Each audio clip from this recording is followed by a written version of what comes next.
Rumah Haji mana ni? Anak-anak Haji ada Haji rumah Haji. Kata suara Haji, rumah Haji. Kan adik ah.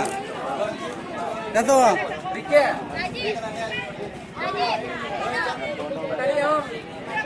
Ada lu masih no, dalam aku bawa no.